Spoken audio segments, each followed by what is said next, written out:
सर्वप्रथम सर्व डिस्ट्रिक्टची परीक्षा किंवा जेएमसीच्या परीक्षेची तयारी करणं, सर्वप्रथम जिल्हा न्यायाधीश व डिव्हिजन फर्स्टच्या परीक्षा करणाऱ्या सर्व विद्यार्थ्यांचे स्वागत करतो.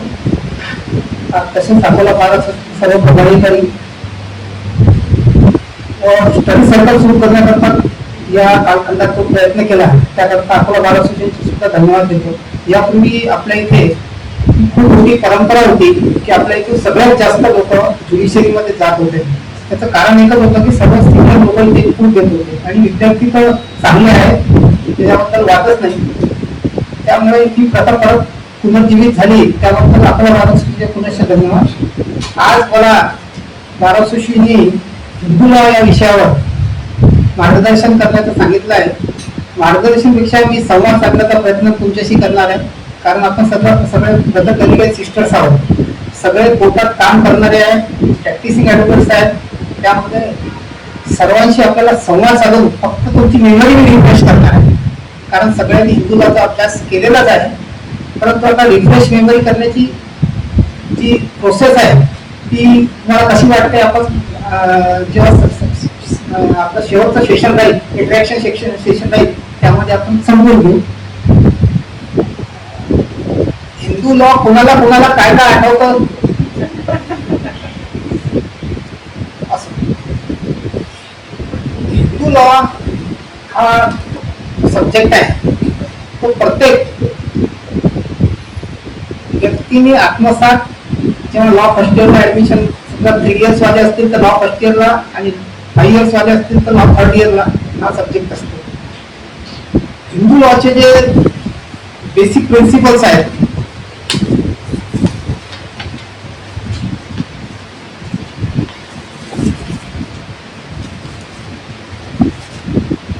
हिंदू लॉ कोडिफाईड केव्हा झाला माहित आहे कोणाला? माहित नसेल आपण हायलाइट करू त्याला. हिंदू लॉ कोडिफाईड हा 1955 मध्ये झाला. तर त्यापूर्वी काय परिस्थिती होती? कुठल्याही कायद्याला आपल्याला शिकायचं असेल तर त्याचा सर्वांगीण इत्थंभूत अभ्यास करणे आवश्यक असते. तर त्याकरता आपल्याला हिंदू कायद्याचा सोर्स काय, सोर्स ऑफ लॉ, प्रत्येक गोष्टीचा सोर्स ऑफ लॉ असतो. तर हिंदू कायद्याचा सोर्स ऑफ लॉ जो आहे त्या श्रुती, स्मृती, वेद आणि उपनिषद, रूढी आणि परंपरा. These are the 5 basic principles of that source of Hindu law. These are the vital principles wherein the Hindu law is developed, evaluated. त्याकरता 2 प्रकारामध्ये आपण हिंदू लॉचं रिव्होल्युशन करू शकतो. एक तर एन्शियंट लॉ आणि त्यानंतर मॉडर्न लॉ. एन्शियंट लॉ मधले मी जे 5 प्रकार सांगितले ते बेसिक सोर्स ऑफ लॉ आहे हिंदू लॉचे. आणि त्यानंतर 19व्या शतकात जेव्हा ब्रिटिश राजवट भारतात आली, ब्रिटिशांनी ह्या सगळ्या गोष्टीचं पाहिलं की इथे कास्टचा खूप मोठा प्रॉब्लेम आहे, इथे वेगवेगळ्या चालीरीती, प्रथा, परंपरा आहेत, त्याची युनिफॉर्मिटी नाही आहे. आता त्याकरता मग त्यांनी कोर्टाचं कॉन्स्टिट्यूशन, आता कॉन्स्टिट्यूशन हिस्ट्री डेव्हलपमेंटमध्ये तुम्ही कोर्टाचं शिकला असाल की फेडरल कोर्ट, अखबारी कोर्ट, असे वेगवेगळे प्रकारचे कोर्ट भारतात स्थापित झाले. पण जे संस्कृती संबंधी कोर्ट असतील ते भारतात अस्तित्वात येण्याकरता 40चा कालखंड, 1940 ऑनवर्ड्स ही प्रोसेस. 1920 मध्ये काय झालं, 1920 मध्ये PM राव नावाचे आपल्या इथे व्यक्ती होते जे कायद्यातले तज्ञ होते.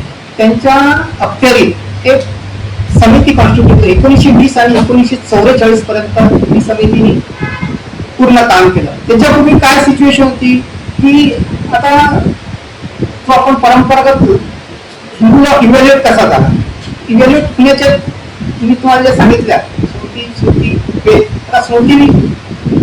श्रुती ज्या आहेत त्या परस्यू फ्रॉम दी सेन्सेस, म्हणजे आपल्याला वरून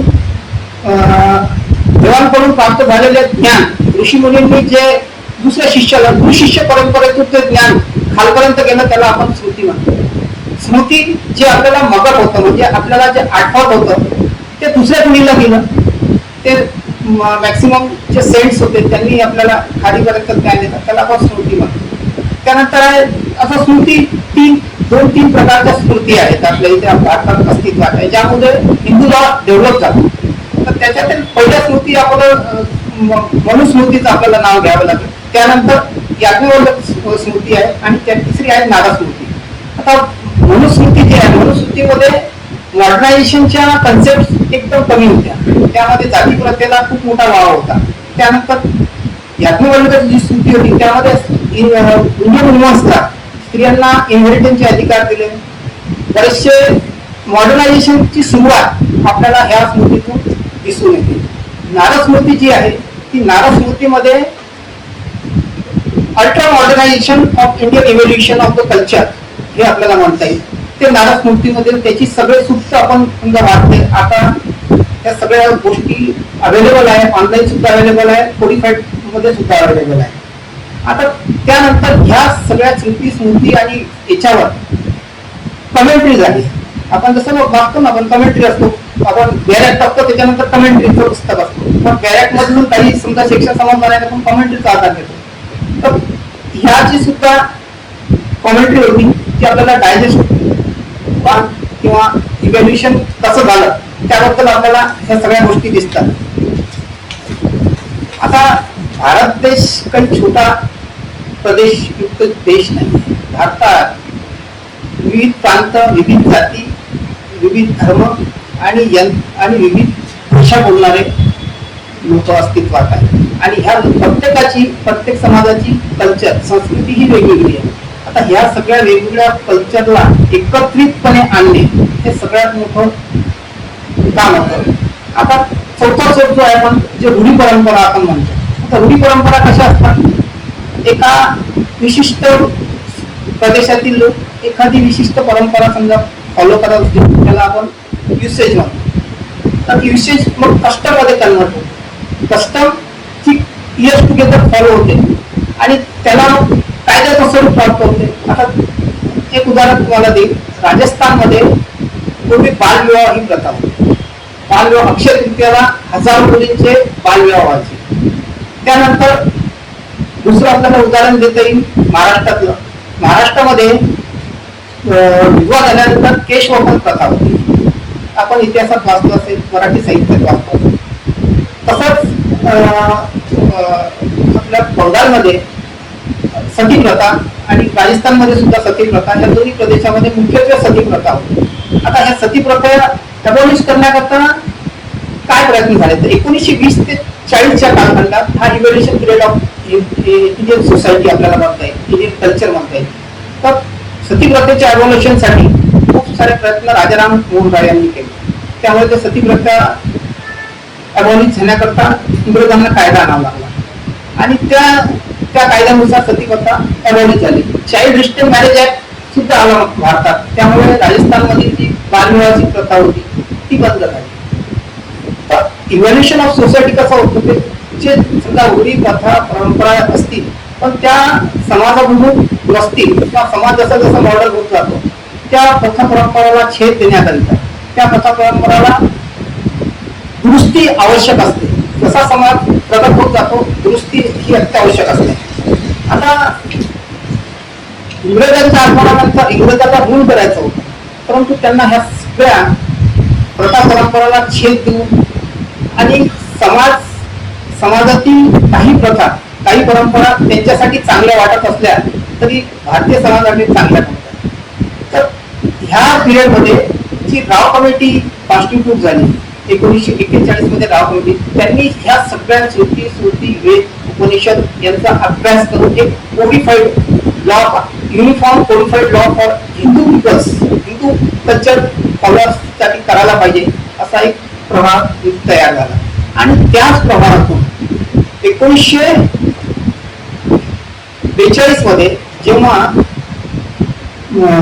ब्रिटिशांनी काँग्रेस शासन काळात एक सरकार स्थापनेची जी आपल्याला इतिहासामध्ये वाचलं असेल ती म्हणजे स्वायत्त शासन आपल्याला दिलं होतं. त्यामध्ये पहिले कायदा मंत्री बाबासाहेब आंबेडकर होते. बाबासाहेब आंबेडकरांनी हे सगळं कोडिफाईड लॉचा बिल प्रोड्यूस केलं 1942 मध्ये. 1942 मध्ये जे कोडिफाईड लॉ जसाच प्रोड्यूस केला त्या लॉला सर्व समाजातून, इव्हन काँग्रेस शासित सरकार होतं त्यांच्यातील हिंदू महासभा, समाजातील सर्व घटकांनी त्याला अपोज केला. त्यामुळे पंडित जवाहरलाल नेहरूंनी ते बिल स्थगित केलं, त्याला कोडिफाईड लॉ झाला नाही. आणि ह्याला कंटाळून या सगळ्या ज्या प्रोसेसला, कारण ही 20 वर्षाची प्रोसेस होती, आयुष्यातले 20 वर्ष कुठल्याही लॉ साठी कुठल्याही व्यक्ती प्रयत्न करत असेल आणि त्याचा रिझल्ट 0 येत असेल तर त्यांनी त्या काळामुळे त्यांनी कायदेमंत्री पदाचा राजीनामा दिला बाबासाहेबांनी. आणि त्यानंतर परंतु ते मिस्टेक ज्या झालेल्या आहेत त्या रेक्टिफाय समाजाला सुद्धा समजलं की हे का आवश्यक आहे, का आवश्यक आहे हे जेव्हा समाजाला समजलं तर 1955 मध्ये हा जो सेकंड जेव्हा गव्हर्नमेंट आलं 47 नंतर सेकंड गव्हर्नमेंट जे आलं 1955 मध्ये हिंदू कोड बिल हे सँक्शन झालं. हिंदू कोड बिल मध्ये काय कुठले कुठले कायदे आहेत, हिंदू कोड बिल मध्ये हिंदू विवाह कायदा आहे, Hindu adoption and maintenance act आहे, हिंदू मॅरेज ऍक्ट आहे आणि सक्सेशन ऍक्ट आहे. असे 4 म्हणजे उत्तराधिकार कायदा, हिंदू विवाह कायदा, हिंदू दत्तक विधान कायदा. हे कायदे आणण्याचं बरंचसं श्रेय इंग्रजांना आणि त्यानंतर DN राव आणि बाबासाहेब आंबेडकरांना हिंदू कोड बिल आणण्याचं श्रेय जाते.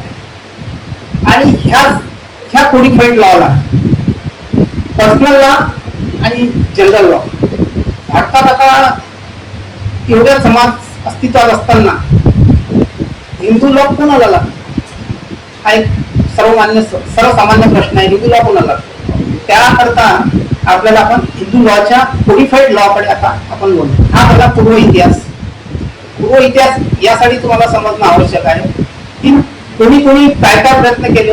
आपला लॉ असाच तयार झाला का की नुसतं बटन दाबलं फॅन फिरलं असा लॉ तयार झाला. लॉ कुठलाही इव्हॅल्युएशन होण्याकरता आपल्याकडे बेसिक प्रिन्सिपल्स ऑफ लॉ काय होते, सोर्सेस काय होते आणि कोडिफाईड लॉ मध्ये तरतुदी काय, हे आपल्याला तरतुदी बघणं खूप आवश्यक आहे. आता या तरतुदीचा ओव्हरलोड करताना आपल्याला 2 गोष्टी, Hindu law chapter wise decided नाही, हिंदू विवाह कायदा जो आहे तो चॅप्टर वाईज डिसाइडेड नाही, परंतु तुमच्या अभ्यासाकरिता मी त्याला माझ्या प्रकारे मला जसं समजेल, मी जे वकिली करताना शिकलो, विरोधी पक्षांनी काही शिकवलं, काही कोर्टाने शिकवलं आणि काही मी ते इव्हॅल्युएशन केलं, त्याकरता मी थोडंसं चॅप्टरायझेशन केलेलं आहे तुम्हाला समजण्याकरता. आता आपल्याला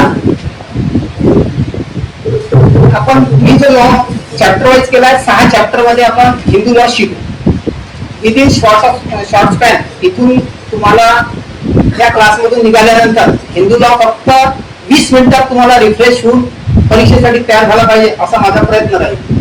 आता आपण फर्स्ट चॅप्टर ते 6 चॅप्टर पर्यंत काय काय आपण ते बघू. आपण चॅप्टर वाईज सांगू तुम्हाला. आता फर्स्ट चॅप्टर जे आहे ते आपण प्रिलिमिनरी चॅप्टर म्हणून तुम्हाला सांगतोय. त्यामध्ये 1 ते 4 सेक्शन आपण त्यानंतर आपण चॅप्टर वाईज स्टडी करू त्याचे. दुसरा चॅप्टर जे आहे तो हिंदू मॅरेज चे प्रिन्सिपल्स काय ते 5 ते 8 सेक्शन पर्यंत डिवायडेड आहे.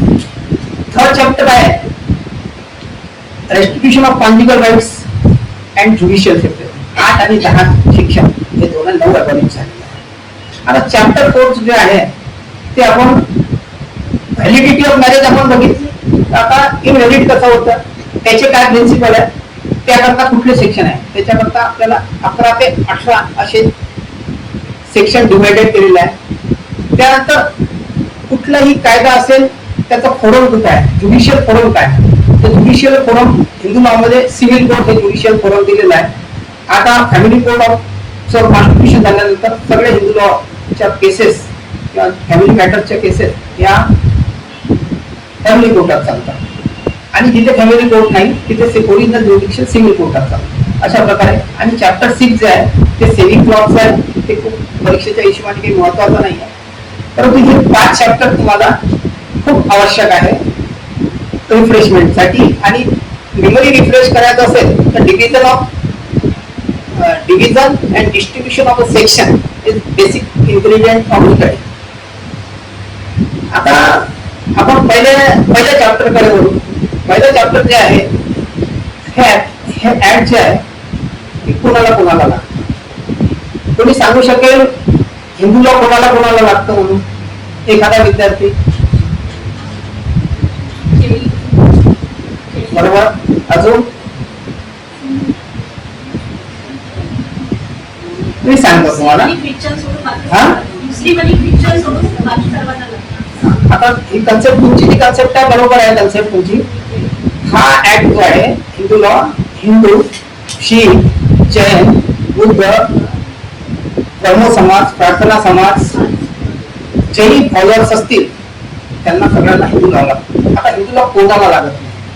जे तुम्ही एक सांगितलं ख्रिश्चन, सेकंड मुस्लिम, त्यानंतर पारसी आणि ज्यू, हे 4 लोक आहेत यांना हा कायदा लागत नाही. आता त्यानंतर अजून एक एक्सेप्शन आहे जे बहुतांश लोकांना माहित नसेल. ते एक्सेप्शन आहे आर्टिकल 366 मध्ये एक तरतूद आहे कॉन्स्टिट्यूशन मध्ये. शेड्यूल कास्ट, शेड्यूल ट्राईब ज्या त्यामध्ये दिलेला आहे. शेड्यूल कास्टचा एक सेक्शन पार्ट आहे आणि शेड्यूल ट्राईबचा पार्ट आहे. शेड्यूल ट्राईबला हा हिंदू लॉ लागत नाही. हे महत्वाचा. याच्यावर बरेच वेळेस ट्रिकी क्वेश्चन ज्याला आपण म्हणतो परीक्षेत तो येत असतो. त्याचा तुम्ही त्यामुळे आर्टिकल 365 प्रमाणे 66 प्रमाणे जे शेड्यूल ट्राईब्स आहेत त्यांना लॉ लागत नाही हे समजतं. आता ह्या झाल्यानंतर आपल्याला प्रत्येक कायद्यामध्ये सेक्शन 2 जो असतो किंवा सेक्शन 3 जो असतो, काही कायद्यामध्ये सेक्शन 2, काही कायद्यामध्ये सेक्शन 3 हा डेफिनेशनचा. Unified proposition of a law आहे की सेक्शन 2 हा डेफिनेशनचा असतो. आता ह्यामध्ये आपल्याला कुठल्या कुठल्या कस्टम आणि युसेज, कस्टम आणि युसेज बद्दल मी पहिलेच वापर करून सांगितलं. कस्टम कशा असतात आणि त्याचा वापर वर्षोकिती समजा कस्टम आणि युसेजचा आपण वापर करतो तो त्याला कायद्याचं स्वरूप आहे आणि त्या कायद्याच्या स्वरूपाला हिंदू लॉ मध्ये सुद्धा जागा दिलेली आहे. आता त्याचं ज्युरिडिक्शन डिस्ट्रिक्ट कोर्ट दिलेलं आहे. डिस्ट्रिक्ट कोर्टची फुल ब्लड आणि हाफ ब्लड ही एक कन्सेप्ट आहे. आता फुल ब्लड तुम्हाला माहिती आहे का? फुल ब्लड सख्खे बहीण भाऊ, बरोबर. आणि हाफ ब्लड एकाच पित्यापासून समजा 2 पत्नी असतील ते झाले हाफ ब्लड. आता त्यानंतर एक प्युरिन ब्लड म्हणतो आपण. प्युरिन ब्लड असेल पिता 1 आई 2, त्यामध्ये हाफ ते जे भाऊ असतील ते सगळे झाले हाफ ब्लडचे. आता सब इंटर रिलेशनशिप. आता लग्नाचा विषय म्हटला की त्यामध्ये आपलं कस्टमरी आपण काय पाहतो तर सब इंटर रिलेशनशिप. सब इंटर म्हणजे वडिलांकडून असेल तर 5 जनरेशन मध्ये आपण बघतो की 5 जनरेशनचे रिलेशनशिप मॅरेज साठी प्रोहिबिटेड आहे. हिंदू लॉ मध्ये, हिंदू कस्टमर मध्ये 5 सब इंटर. आणि आईकडून असेल तर 3. फक्त एवढं लक्षात द्यायचं, वडिलांकडनं 5, आईकडनं 3. म्हणजे तुम्हाला डेफिनेशन जी सबइंटर रिलेशनशिपची किंवा डिग्री ऑफ प्रोहिबिटेड रिलेशनशिप हे कोरिलेटेड 2 डेफिनेशन आहे. त्या डेफिनेशन आपल्याला समजायचे असतील तर सबइंटर आणि प्रोहिबिटेड रिलेशनशिप म्हणजे जिथे जिथे ज्या व्यक्तींमध्ये लग्न होऊ शकत नाही प्रोहिबिटेड रिलेशनशिप मध्ये 5 आणि 3 जे तुम्हाला सांगितलं तुम्ही ऐकून घ्या. मी तुम्हाला ह्या नोट्स ऑनलाईन देऊन सगळ्यांना देऊन दिली. मी जे नोट्स तुम्हाला 2 पेजच्या 3 पेजच्या नोट्स काढल्या सगळ्यांना तुम्हाला ऑनलाईन देऊन दिली. PDF कॉपी तुम्हाला मिळून देईल. फक्त तुम्ही कॉन्सन्ट्रेट करा मी डिव्हिजन ऑफ सेक्शन कसं केलेलं आहे त्याच्याबद्दल. त्या तुम्हाला अपडेट कुठल्याही परीक्षेसाठी काम येईल. त्यानंतर आता आपण वळू कंडिशन ऑफ हिंदू मॅरेज. आता कुठले हिंदू लॉ काय? हिंदू लॉ मध्ये Hindu law is a sacrament, marriage is a sacrament. आपल्या इथं कॉन्ट्रॅक्च्युअल कॉन्सेप्ट नाही. जस्ट लाईक मुस्लिम लॉ मध्ये कॉन्ट्रॅक्च्युअल कॉन्सेप्ट आहे, it's a contract. But Hindu law is a sacrament. असा एक कोड आहे, marriages are made in heaven and perform on earth, ही concept आहे. त्यामुळे आपण याला सेक्रिमेंट म्हणतो. आता सेक्रिमेंट मध्ये खूप पार्टी काय कंडिशन्स असायला पाहिजे? आपण जेव्हा बघतो लॉच्या शिवाय common sense is the law, but common sense is also rarest sense. Common sense हे काही सर्वांना असेल, फक्त वकील लोक जे असतात ते कॉमन सेन्सच्या वर असतात म्हणून वकिलीचा काळा कोट असतो असं माझं मत आहे. तर आता कुठलीही असेल तर त्याला आपल्याला व्हॅलिड कन्सेंट साठी जसं कॉन्ट्रॅक्ट आहे आपण बघतो व्हॅलिड कन्सेंटसाठी बोथ पार्टीज आपण कॉन्ट्रॅक्टकडे समजा बघितलं तर व्हॅलिड कन्सेंटसाठी बोथ पार्टीजची कन्सेंट एका युनिफॉर्म कंडिशनला असायला पाहिजे. याकरता काय की पहिली आपल्याला लक्षात द्यायची कंडिशन की व्हॅलिड कन्सेंट देण्याकरता पार्टीचा मत असायला पाहिजे फक्त. त्यानंतर दुसरं आहे की त्याचं mental state of mind, mental condition. समजा एखादा व्यक्ती, स्त्री किंवा पुरुष यामधील एक व्यक्ती मेंटल डिसऑर्डर असेल तर ते मेंटल डिसऑर्डर असेल तर त्या मेंटल डिसऑर्डर व्यक्तीसोबत संसार चांगला होऊ शकेल का, विवाह टिकू शकेल का, तर टिकणार नाही. त्याकरता त्याची mental condition, state of condition ही चांगली असावी.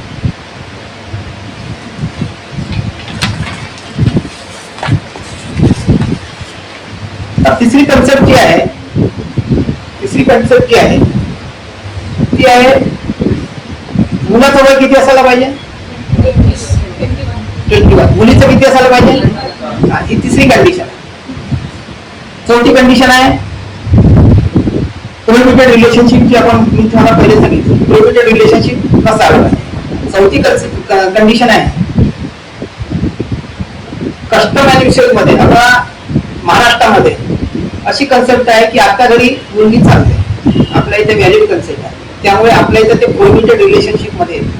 आपल्या इथे प्रोहिबिटेड रिलेशनशिप कुठल्या येतात, त्या डिग्री मी ज्या सांगितल्या सबमिटा प्रोहिबिटेड रिलेशनशिप आपण डिस्कस केलं. पण आपल्या इथे आता घरी पण उलट चालते का, ही concept this is called as a issues custom.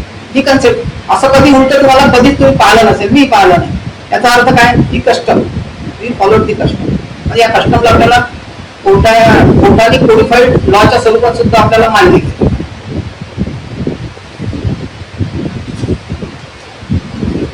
आता दुसरी कन्सेप्ट तुम्ही बघितली असेल, लग्न होताना हे झालं आपलं. तर आता मी याला काय केलं, शॉर्टली कोडिफाईड, म्हणजे हे ज्या 5 कन्सेप्ट आहेत हिंदू लॉच्या व्हॅलिड मॅरेजच्या या 5 कन्सेप्टला मी एक नाव दिलं. पहिल्या याला दिलं मी जे स्पाउस लिव्हिंग नाही पाहिजे, म्हणजे आपल्या इथे द्विभार्या प्रतिबंधक कायदा जो आलेला आहे त्याचा उद्गम जे आहे हा 1955. त्याला मी म्हणजे आता spouse living in the time of marriage म्हणजे एक प्रतिवर्त जे आहे ते हिंदू लॉचं बेसिक प्रिन्सिपल आहे.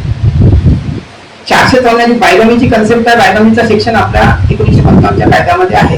तर मी त्याला शॉर्ट क्वालिफाईड करून त्याला नाव दिलं आहे SLT, म्हणजे स्पाउस लिव्हिंग ड्युरिंग मॅरेज नसायला पाहिजे. ही फर्स्ट कन्सेप्ट झाली, त्याचा आपण शॉर्ट ॲब्रिव्हिएशन केलं. परीक्षेसाठी तुम्हाला मी सगळे फक्त 2 जे मोठे सेक्शन्स आहेत त्याचे तुम्हाला ॲब्रिव्हिएटेड फॉर्म स्लोगन देतोय, जे तुम्हाला आयुष्यभर वकिलीत असाल तरी काम येईल, ज्युडिशरीमध्ये गेलात तरी काम येईल. आता दुसरं आहे capable of giving valid consent consultation. त्याला आपण CGBC नावाने मी प्रोब दिली आहे. CGBC ते लक्षात ठेवलं की तुम्हाला पेपर लिहिताना काही त्रास होणार नाही. आता मेंटल डिसऑर्डर साठी आपण त्याला MD दिलाय. त्यानंतर आता इन्सेनिटीचे काही लोकांना अटॅक येतात. मेंटल डिसऑर्डर मध्ये एक कन्सेप्ट आहे की दिवसभर चांगला राहतो पण संध्याकाळ झाली की त्याला काहीतरी प्रॉब्लेम येतो, तर त्याला सायकोलॉजिकल आपण डिसऑर्डर म्हणतो. तर त्याला AIB नाव दिलेलं आहे, कारण इन्सेनिटी जी असते ती अब्रप्ट असते, ती कंटिन्युअस नसते, अब्रप्ट असते. त्यानंतर 21 आणि 18 हे दिलं आहे. त्यानंतर डिग्री ऑफ प्रोहिबिटेड रिलेशनशिपला DPR हे नाव दिलेलं आहे. आणि सबमिटाला नॉट बिटवीन मॅरेज ज्याच्यामध्ये होऊ शकत नाही त्यांना NS असा मी स्लोगन दिला आहे. तर ह्या आपल्याला सेक्शन 5, सेक्शन 13 आणि सेक्शन 11 हे बेसिक हिंदू लॉ मधले जे सेक्शन तुम्हाला लक्षात ठेवायचे आहे आणि परीक्षेमध्ये किंवा प्रॅक्टिसमध्ये जे सेक्शन आपल्याला कामी येतात त्या सेक्शनवर जास्त फोकस करायचा. आता त्यानंतरचा चॅप्टर येतो आता सिरेमनीज काय असतात.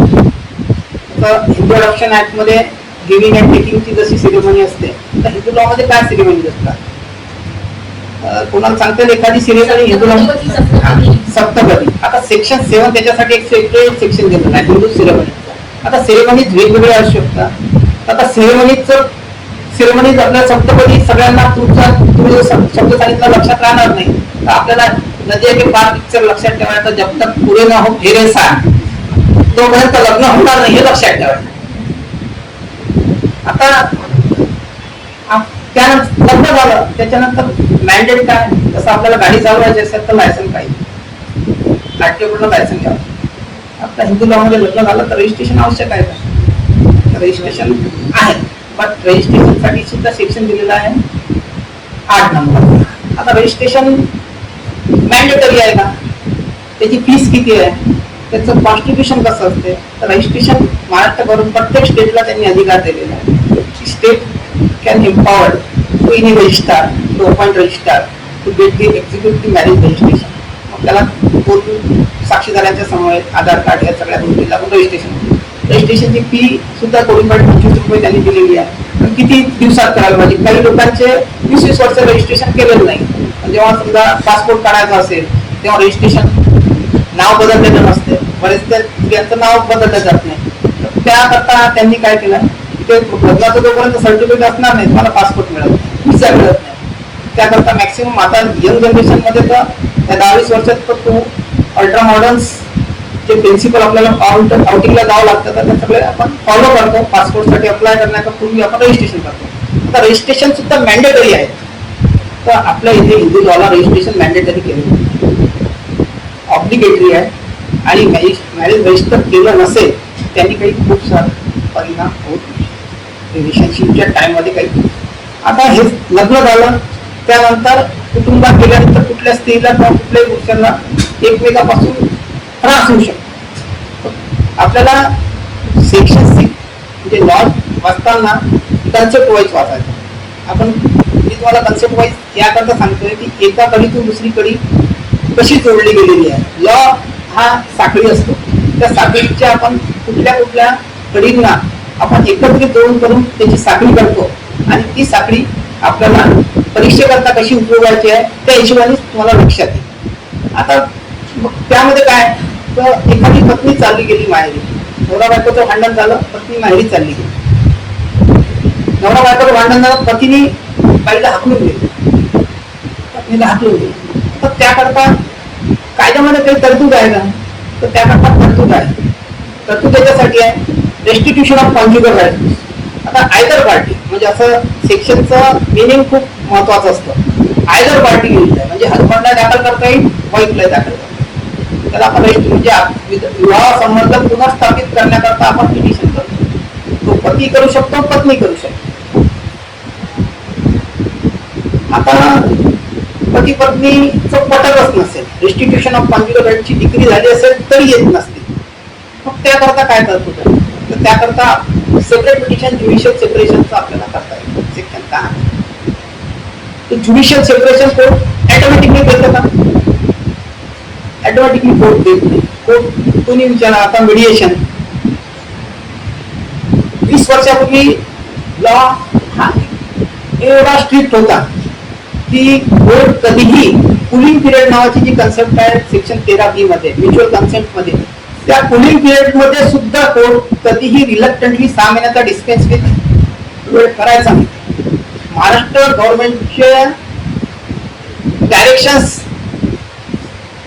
होते की महाराष्ट्र गव्हर्नमेंटला खूप लोकांनी रिप्रेझेंटेशन केलं की हा कुलिंग पिरियड साठी, परंतु महाराष्ट्रातले जेवढे बॉम्बे हायकोर्टचे 3 बेंच मध्ये गोवा बेंचला इन्क्लूड करू लागले, आता कोल्हापूर बेंच, तर कुठलाही लॉ कुठलाही प्रेसिडेंट कुठलंही जजमेंट असं आलं नाही की ज्यामध्ये डिस्पेन्स विथ 20 वर्षापूर्वीची गोष्ट आहे.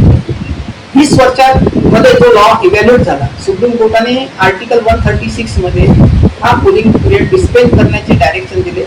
त्यानंतरही काही जजमेंट असे आले महाराष्ट्रात की सुप्रीम कोर्टाला कॉन्स्टिट्यूशनच्या इन्हेरंट पॉवर 136 मध्ये हे देण्याचे अधिकार आहे, 226 किंवा 32 मध्ये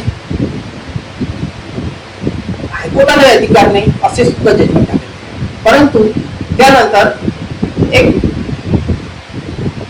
जजमेंट इन रेम, आपण judgment in personal judgment in rem, judgment in rem असं आलं की त्यामध्ये मॉडर्न अल्ट्रा मॉडर्न सोसायटी जशी जशी डेव्हलप होते त्यामध्ये वाद हे असे होतात की जे इरिव्हर्सिबली दुरुस्त होऊ शकत नाही, रिकॉन्स्टिट्यूशन ऑफ अ रिलेशनशिप होऊ शकत नाही. त्यामुळे आता या मागील 15 ते 20 वर्षात 6 महिन्याचा जो कुलिंग पिरियड असतो 13 खाली ड्रायव्हर बाय म्युच्युअल कन्सेंट मध्ये, त्यामध्ये तो कुलिंग पिरियड साठी सुद्धा कोर्टाने आता इमिजिएट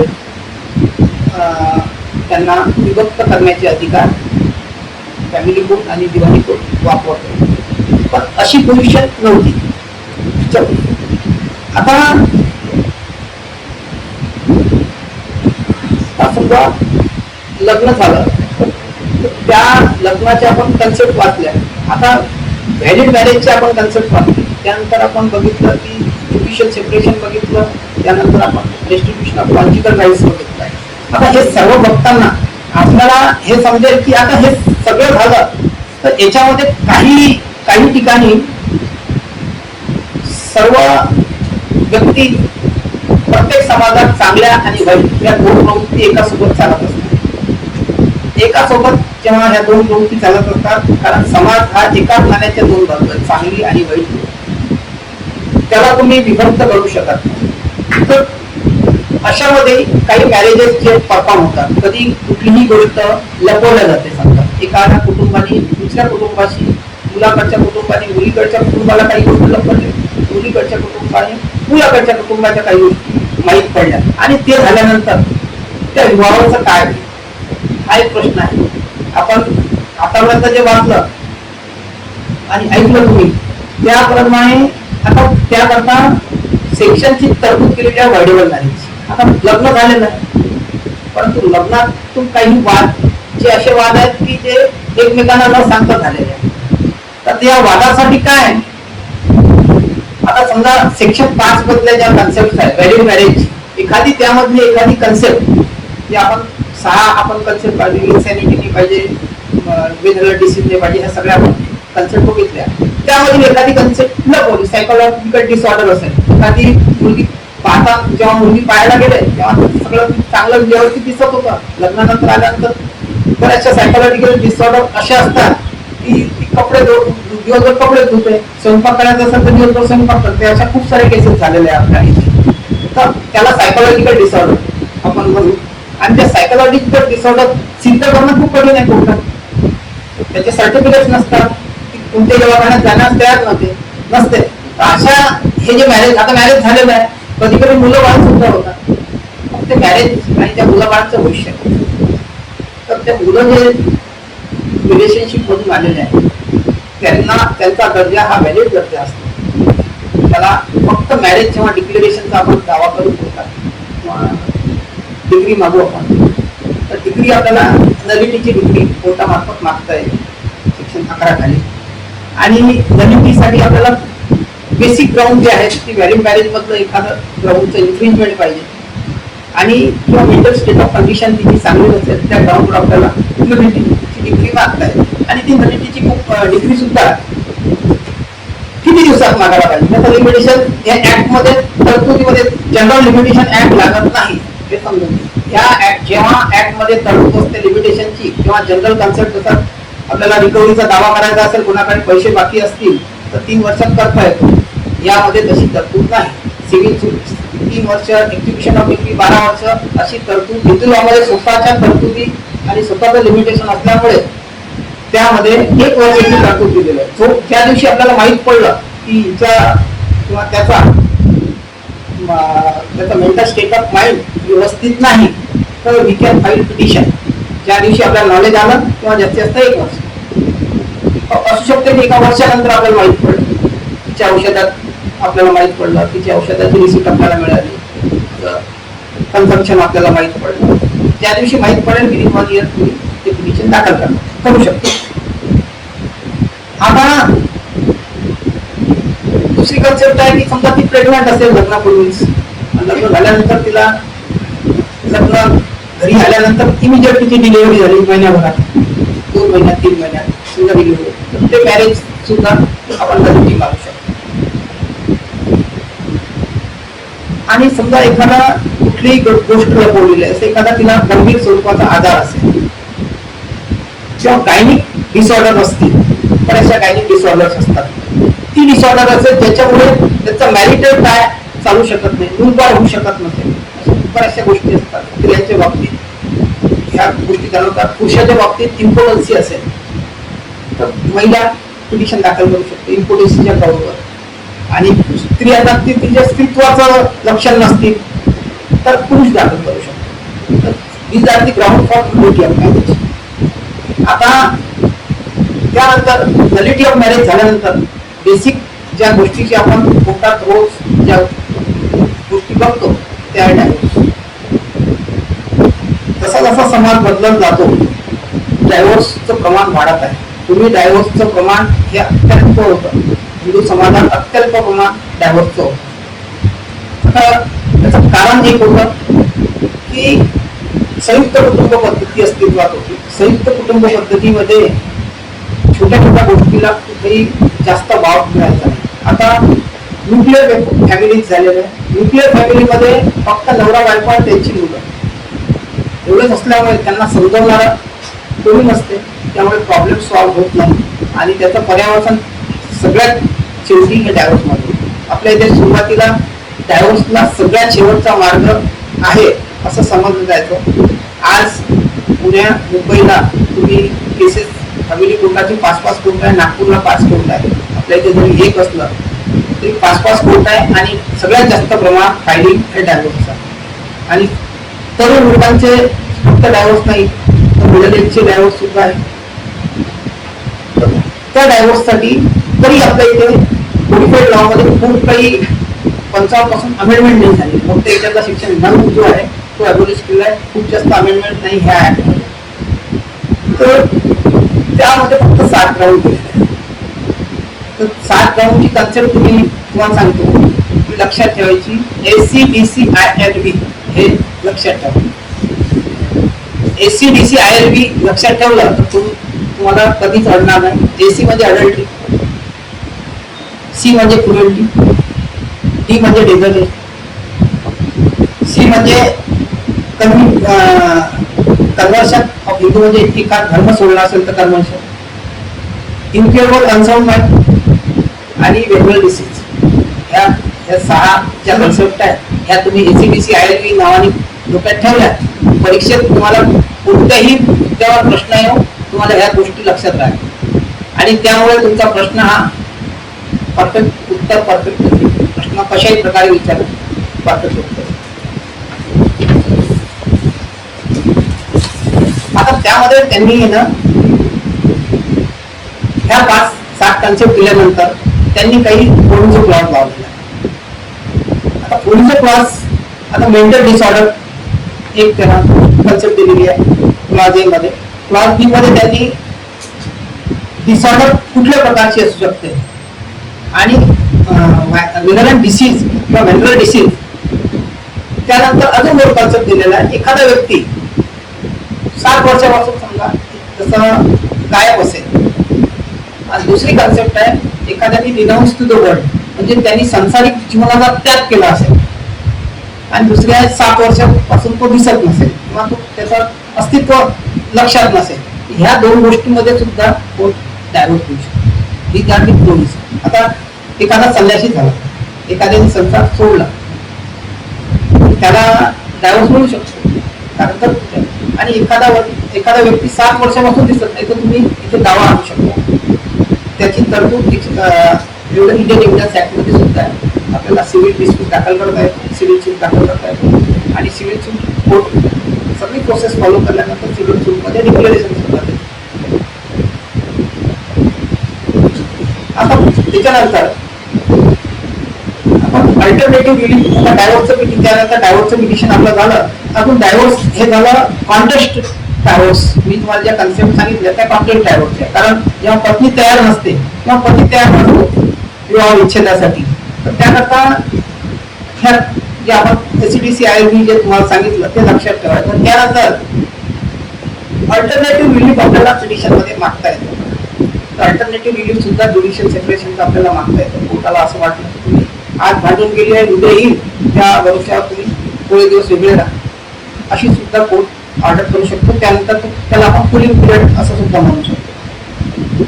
आता त्यानंतर हे झाल्यानंतर कधी कधी असं होतं दोघं नवरबायकोचं ठरतंय, नातेवाईकांसोबत सुद्धा ठरतं की आता या दोघांचा संसार सुरळीत होऊ शकत नाही, they are not fit for each other. त्याकरता काय तरतूद केलेली आहे कायद्याने, तर त्यावर बाय म्युच्युअल कन्सेंट जे आपण बऱ्याच वेळेस सगळ्यांनी बघितलं असं divorce of by mutual consent. आता त्याकरता डायव्होर्स बाय म्युच्युअल कन्सेंटला काय एक्सचेंज ऑफ आपण खूप साऱ्या अलिगेशन एकमेकाच्या विरुद्ध न करता साध्या माध्यमातून आपण कोर्टात समक्ष जायचं, मुलांनी कन्सेंट द्यायची, मुलांचं भविष्य ठरवून द्यायचं. त्या प्रकारे डायव्होर्स बाय म्युच्युअल कन्सेंट होतो. दोन सेक्शन सगळ्यांना माहिती असतील, सेक्शन 13, सेक्शन 13 सगळ्यांना माहिती आहे असं समजतं आणि सगळ्यांनी त्यामध्ये काम सुद्धा केलेलं आहे असं मला वाटतं. आता पिटिशन जे आहे, काल लग्न झालं, मे महिन्यात लग्न झालं, जून मध्ये पिटिशन दाखल करता येईल का? काय त्याच्यासाठी तरतूद? तर कायद्याने त्याचे 1 वर्ष कमीत कमी तुम्ही सोबत राहायला पाहिजे. म्हणजे उद्या म्युच्युअल कन्सेंट तिचा स्वभाव मला पटला नाही, पिटिशन दाखल करतो, मे महिन्यात लग्न झालं तर जून महिन्यात मी 6 तारखेला कोर्ट उघडला दाखल करतो, तसं चालेल का? तसं चालत 1 वर्षाचा पिरियड कमीत कमी. आणि त्यानंतर त्यावेळेस म्युच्युअल कन्सेंटचं पिटिशन दाखल केल्यानंतर कोर्ट 6 महिन्याचा कुलिंग पिरियड सुद्धा देतो. दोन्ही पक्षांनी समजून घ्यावं, कोर्ट सुद्धा मिडिएशन करतं. आता कोर्टाने मिडिएशन केल्यानंतर समजा होत नसेल तेव्हा कोर्ट डिग्री पास करतो. आता डिग्री पास केल्यानंतर सुद्धा किती दिवसात दोघांना पुनर्विवाह करता येईल? तर दोघांना पुनर्विवाह करता येईल अपील पिरियड संपला. हे लक्षात, फक्त असं लक्षात घ्या तर किती लोकांना कधी विवाह करता येईल, तर अपील पिरियड ओव्हर झाल्यानंतर त्यांना विवाह करता येईल. अपील पिरियड किती आहे? 90 दिवस. फॅमिली कोर्टात असेल तर 90 दिवस, सिव्हिल कोर्टात इकडे असेल तर डिस्ट्रिक्ट कोर्टात आपल्याला इथेच करता येईल. आता ह्या लग्नातून झालेल्या मुलबाळांचं काय होईल? समजा मॅरेज मधून झाल्या तर त्यांना राईट काय असते? आता आपण बऱ्याचशा पिटिशन मध्ये तुम्ही वाचलं असेल की मुलांचा हक्क, गावडीचा हक्क मी सोडून दिलेला आहे. लॉ तसा नाही. लॉ असा आहे की आफ्टर अटेंडिंग एज ऑफ तुम्ही लिहून दिलं असं, असं लिहून दिल्यानंतर विषय संपेल का? नाही. समजा मुला संज्ञान झाल्यानंतर तो 3 वर्षाच्या आतमध्ये सुद्धा त्यांनी दावा दाखल केला वडिलांच्या विरुद्ध पार्टिशनचा, तर तो दावा चालेल. माझं उत्तर असं राहील, तो दावा चालेल. कारण कुठल्याही मायनरशी केलेला contract as per provisions of a contract act is not enforceable under law. After attaining the age of majority we can file petition. Father तिच्या मदरनी त्याला डायव्होर्स दिलेला असेल तरी he is entitled to claim, because as per provision of Hindu law, the child begotten from the marriage bed law are the valid child, so he is entitled to claim succession from his parental side. हे लक्षात ठेवा. Concept wise तुम्ही लक्षात ठेवाल ना तर तुम्हाला कधीच तुम्ही विसरणार नाही कायदा. आता यामध्ये कंडिशन समजा कॉन्ट्रावेंट केली, कुठलाही समजा सेक्शन 5 ची कंडिशन कॉन्ट्रावेंट केली, सेक्शन 12 ची कॉन्ट्रावेंशन केली तर काय पनिशमेंट? त्याचा पनिशमेंटची तरतूद सुद्धा सेक्शन 18 मध्ये कायद्याने घालून दिलेली आहे. तसं आता एक पत्नीवरचं सांगितलं तर पायगामीचं लॉ 494 नुसार IPC मध्ये सुद्धा तरतूद होती, NSS मध्ये सुद्धा तरतूद आहे, DNS मध्ये तरतूद आहे आणि त्याचा ट्रायल कुठे चालेल त्याबद्दल सुद्धा तरतूद आहे. त्यामुळे जेव्हाही कुठला कायदा असतो दोन गोष्टी हिंदू लॉ मध्ये इम्पॉर्टंट आहे लक्षात ठेवण्यासारखं. पत्नीला 2 अधिकार, यामध्ये जसं बायगमीचा अधिकार पत्नीला उपलब्ध आहे आणि तिच्या मुलांना जो अधिकार दिलेला आहे तो सुद्धा यामध्ये हिंदू लॉ मध्ये घेतलेला आहे. सक्सेशनचा लॉ जरी यामधला पार्ट असला तरी सक्सेशन साठी वेगळा कोडिफाईड लॉ असल्यामुळे तिला अधिकार आहे. त्यानंतर डायव्होर्स वुमनसाठी सुद्धा प्रोटेक्शन ऍक्ट आहे, मेंटेनन्सचा ऍक्ट आहे आणि हे सेक्शन 18 मध्ये सुद्धा मेंटेनन्स आपल्याला माहिती आहे. म्हणजे जसं आपण डोमेस्टिक व्हायलन्स मध्ये मेंटेनन्स लागतो, सेक्शन 125 मध्ये मेंटेनन्स लागतो CRPC. यामध्ये सुद्धा सेक्शन 18 आहे. सेक्शन 18 चे दावे सुद्धा सिव्हिल कोर्टात किंवा फॅमिली कोर्टात चालू शकतात. सहसा ह्या ऍक्टचा उपयोग, या सेक्शनचा उपयोग खूप कमी केला जातो, परंतु यामध्ये सुद्धा आणि यामध्ये या सेक्शनचा उपयोग करायला पाहिजे, कारण यामध्ये कुठेही प्रिस्क्राइब लिमिट नाही दिली. पूर्वी 500 रुपये ते 1500 रुपये अमेंडमेंट होती CRPC मध्ये 125 मध्ये. यामध्ये कुठली समजा एखादी करोडपती फॅमिलीची मुलगी असेल किंवा करोडपती फॅमिलीतला बिझनेसमॅन असेल, तर त्याला 125 मध्ये केस केली त्याला 1500 रुपये त्यावर पावती मिळू शकत नाही. परंतु सेक्शन 18 असा आहे की त्यामध्ये या सगळ्या गोष्टी ज्या प्रमाणात त्यांचा स्टँडर्ड ऑफ लिव्हिंग आहे त्या स्टँडर्ड ऑफ लिव्हिंग प्रमाणे मिळू शकतात. आता हा दावा जो आहे, आता आपण चॅप्टर 5 कडे जेव्हा वळतोय, आता पिटिशन कुठे दाखल करायला पाहिजे? पिटिशन जिथे डिस्ट्रिक्ट जज आहेत किंवा सिव्हिल जज सिनियर डिव्हिजन कडे दाखल होतं, तिथे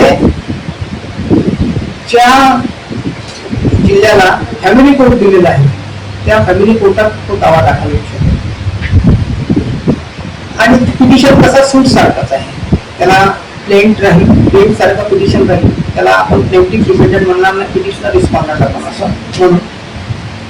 आणि the provisions of civil procedure code 908 CPCच्या सर्व तरतुदी ह्या पिटिशन चालताना लागू होते. म्हणजे तुम्हाला एव्हिडन्स देता येईल, एव्हिडन्स 18 प्रमाणे तुम्हाला दाखल करता येईल, उलट तपास एव्हिडन्स ऍक्टने करता येईल. फक्त स्कोप ऑफ क्रॉस एक्झामिनेशन थोडा लिमिटेड आहे. आणि ह्या ज्या प्रोसिडिंग आहे, प्रोसिडिंग इन कॅमेरा तुम्हाला चालवण्याचा अधिकार आहे, कारण कधी कधी वाईट अलिगेशन्स असतील तर प्रोसिडिंग इन कॅमेरा चालू शकतात. सहसा जेव्हा बोल्ड अलिगेशन्स नसतात तेव्हा ओपन कोर्टात चालतात केसेस, परंतु जेव्हा बोल्ड अलिगेशन एखाद्या पिटिशन मध्ये असतील तो सोडून करू शकतात किंवा वीकेंड अप्लाय करतात.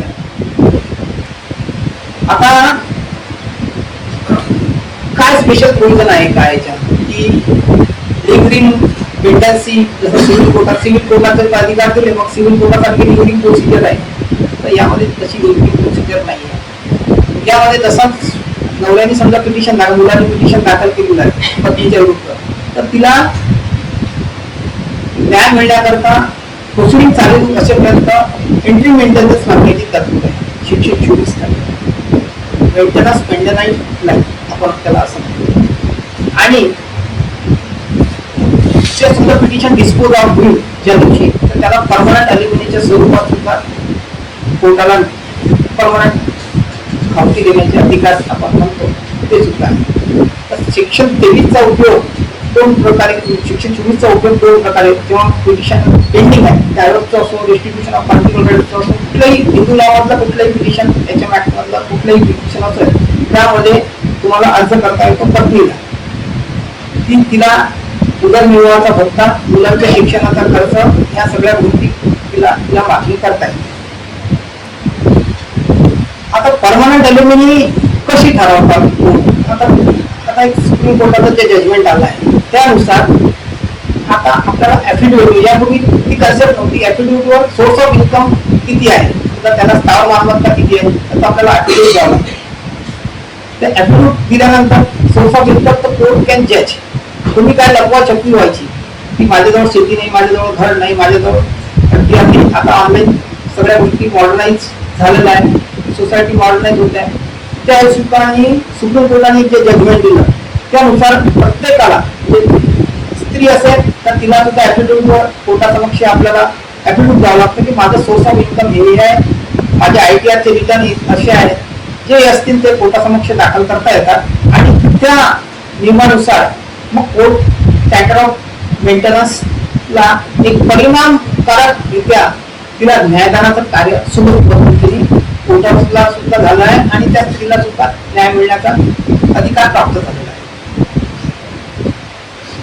आता तिला 624 मध्ये काही कन्सेप्ट आहेत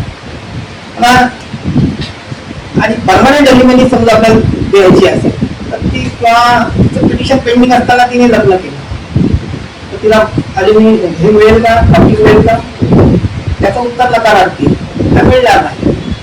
आता तिने समजा तिचं बिहेवियर चेस्टिटी सारखं नसेल, तिने चारित्र्य अबाधिक ठेवलं नसेल तर आणि त्या अडल्ट्रियस लाईफ ती जगत असेल, अडल्ट्रियस लाईफ ती समजा नवऱ्याने समोर आली तर तिला गावठी बंधन करू शकते.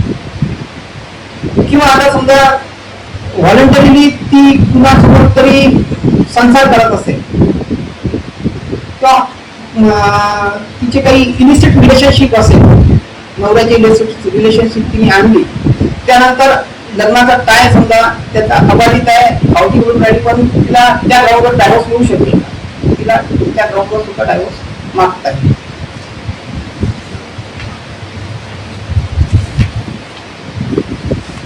आता आपण शेवटच्या टप्प्यात चालू आहे.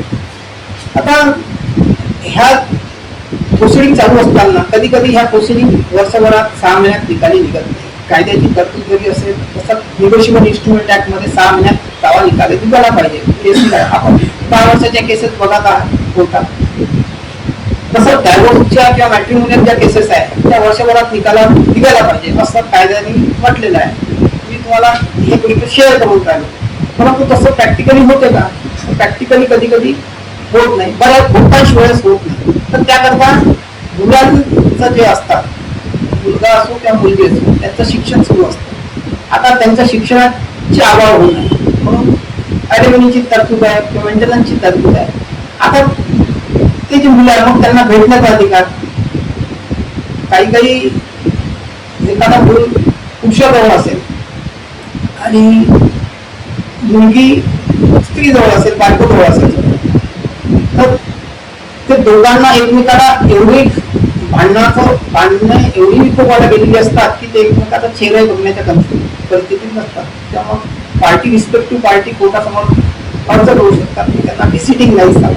आता व्हिजिटिंग राईट्सचा उद्गमचा जो सेक्शन आहे तो कस्टोडियल चिल्ड्रन मधून सेक्शन 26 मधून जो लॉ डेव्हलप झालेला आहे, तो सेक्शन 26 चा लॉ काय असतात, ज्युडिशियल प्रेसिडेंट येत असतात आणि त्या ज्युडिशियल प्रेसिडेंट आपण फॉलो करतो.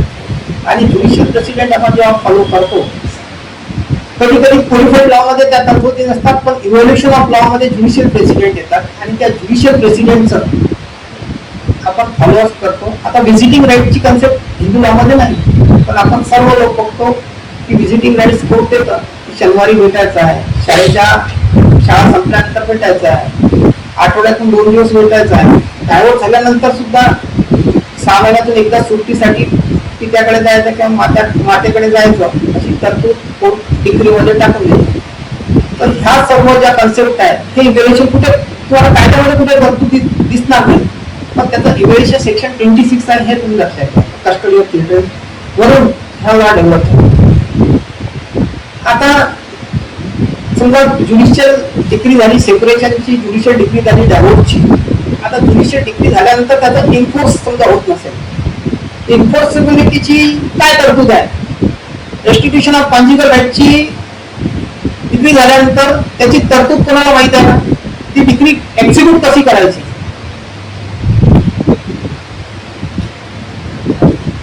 एखादा कोणी विद्यार्थी ज्यांनी एक्झिक्यूट केलेली आहे का कधी ज्युडिशियल ही जी डिग्री आहे, degree enforceable under I of law आहे. त्याचा तुम्हाला आता तुमच्या लक्षात येईल की रेस्टिट्यूशन ऑफ कॉन्ज्युगल राईटची डिग्री झाली पतीच्या बाजूने, की त्या पत्नीने त्याच्यासोबत संसार करण्याकरता यायचं, ती नाही आली शेवटपर्यंत आणि त्यांच्या दोघांत डायव्होर्सही नाही. अशा सिच्युएशन मध्ये काय प्रिपोजिशन येईल? नवरा ती डिग्री एक्झिक्यूट कशी करेल? तर त्याला एक्झिक्युशन दाखल करता येईल आणि सिव्हिल कोर्ट किंवा फॅमिली कोर्ट ती डिग्री एक्झिक्यूट करून. बऱ्याचशा ह्या गोष्टीचा कधी पडत नाही, सहसा एक पर्टिक्युलर एजची ऍडव्होकसी झाल्यानंतर ह्या गोष्टी येतात. ती डिग्री एक्झिक्यूट करू शकते. त्याला ज्युडिशियल जसं ऑर्डर 21 रूल प्रमाणे त्याला एक्झिक्युटेबल डिग्री समजली जाते आणि ती डिग्री बोथ पार्टीज एक्झिक्यूट होऊ शकते. आता समजा ती डिग्री एक्झिक्यूट झाली त्याचा फायदा काही होऊ शकेल. समजा ज्युडिशियल रेस्टिट्यूशन ऑफ कॉन्ज्युगल राईटची डिग्री पतीकडे किंवा पत्नीकडे कोणाकडे आयदर पार्टी असो, आता समजा त्यांनी वर्षभरानंतर पर्यंत ती आली नाही नांदवायला आणि तुम्ही एक्झिक्युशनही दाखल केलं, त्या ग्राउंडवर तुम्ही डायव्होर्सचं पिटिशन दाखल करू शकता. This is one of the ground for death. त्या डेझर्शनमुळे त्या डिग्रीमुळे तुम्हाला डेझर्शनवर शिक्कामोर्तब होतो आणि you can get order of divorce. अशा प्रकारे हिंदू लॉ आपण हायलाइट केलं. त्यानंतर आता सगळ्यात शेवटचा चॅप्टर आहे सिव्हिल क्लॉजचा आणि रिपीलचा. तो रिपीलचा आणि सिव्हिल क्लॉज तुम्हाला परीक्षेसाठी तरी काही आवश्यक नाही आणि वकीलमध्येही त्यामध्ये खूप काम पडत नाही. आता आपण 5 मिनिटाचा काही प्रश्न तुमचे असतील, इंटरॅक्टिव्ह सेक्शन देऊ. काही तुम्हाला शिकवताना मला काही तुम्हाला अडचणी वाटल्या असतील, काही कुठली कन्सेप्ट समजले नसेल तर I can refresh your memory लागेल.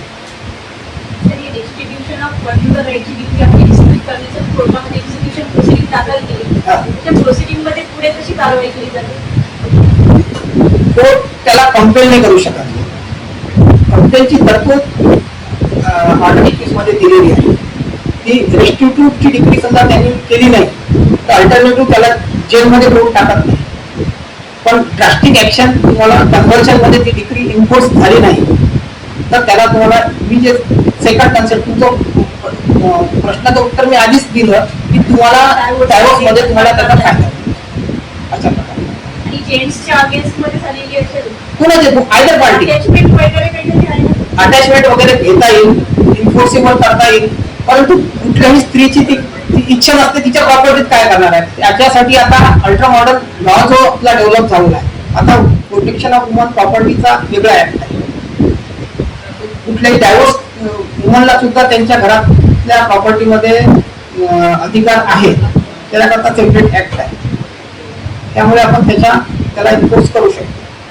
म्हणजे पतीकडनं डायव्होर्स मिळाला आणि समजा तुमची डिग्री सायलेंट असेल की मला परमनंट एलिमनी मिळाली नाही, मला परमनंट एलिमनी यामध्ये पार्टिशन पाहिजे समजा, अशी तिने मागणी केली, होऊ शकतो तर ती तिला मिळू शकते. कधी कधी काय होतं की 10 एकर शेती मला देऊन द्यावी, परमनंट एलिमनी नाही.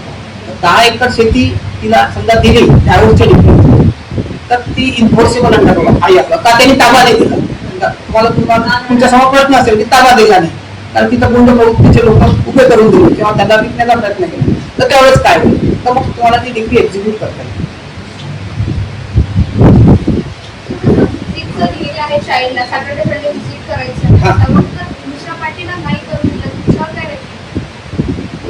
नाही करू दिला तर ती कंटेम्प्ट ऑफ कोर्ट होतो आणि त्याला कोर्ट इन्फोर्स करू शकतो व्हिजिटिंग राईट्स साठी. कारण व्हिजिटिंग राईट्सवर तुम्ही समजा एखादी वाचन असेल वाचता असेल सेक्शन 26 काही सुद्धा खूप सारे जजमेंट आहेत. प्रश्न तुमचा चांगला आहे. व्हिजिटिंग राईट्स वर एवढे जजमेंट्स आहेत. आता तुम्ही फक्त 5 वर्षाच्या हिंदू लॉच्या फक्त काही गोष्टी बघा. आपल्या नागपूर हायकोर्टाचे जजमेंट बघा तर तुम्हाला दिसून येईल. मुंबई हायकोर्टाचे खूप सारे जजमेंट आहेत कारण पुण्याचं ज्युरिडिक्शन मुंबईला आहे. मुंबईमध्ये ह्या सगळ्या गोष्टी जास्त आहेत. आपल्या इथे तरी व्हिजिटिंग राईट्सवर एवढं कोणी हायकोर्टापर्यंत जात नाही, तरी हायकोर्टाचे काही निर्णय वर्सेस पौंडेवचा एक जजमेंट आहे रिपोर्टेड आपल्या नागपूर हायकोर्टाचं 2023चं होते जजमेंट.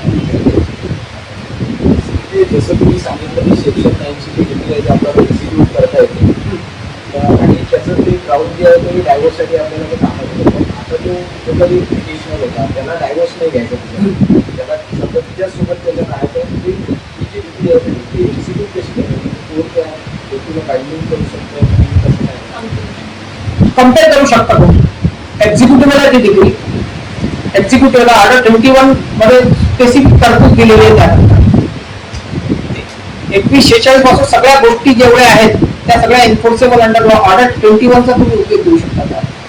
त्यामध्ये स्पेसिफिक आपली मॅरेजच्या जेवढ्या डिग्री आहेत किंवा रेस्टिट्यूशनच्या डिग्री आहेत त्याकरता सेपरेट रूल सुद्धा दिले. इच्छा नसताना ती येणार नाही परंतु कोर्ट तशा ऑर्डर देऊ शकते. तुमच्या फेवरला डिग्री असेल कंपेलिंग ऑर्डर्स कोर्ट देऊ शकतो. दुसरा एक प्रश्न असा होता की जसं तुम्ही सांगितलं की मुस्लिम ख्रिश्चन आशियाई ज्यूज या लोकांवर हिंदू विवाह कायदा आहे आणि यांच्या व्यतिरिक्त जे लोक आहेत त्यांचा आपण समजा म्युच्युअल जर घ्यायचं असलं तर जनरली आपण 13B करतो. नाही, तुम्ही 2 गोष्टी मिक्स करून राहिल्या. हे जे 4 सांगितले एक्सेप्शन, आता समजा हिंदू पती आणि पत्नी हिंदू आहे आणि त्यांनी रजिस्ट्रेशन केलं स्पेशल मॅरेज ऍक्ट मध्ये, तर त्याला स्पेशल मॅरेज ऍक्टच्या तरतुदी लागतात. सर शेड्यूल राहील हा. त्याचं कोणत्या कायद्यांतर्गत special marriage act, special marriage act ज्यांना हा कुठलाही कायदा लागत नाही त्याला स्पेशल मॅरेज ऍक्ट लागतो. ख्रिश्चनसाठी ख्रिश्चन लॉ आहे, मुस्लिमसाठी मुस्लिम लॉ आहे, ज्यूज आणि हे आहे पारसी लोकांसाठी स्पेशल मॅरेज आहे.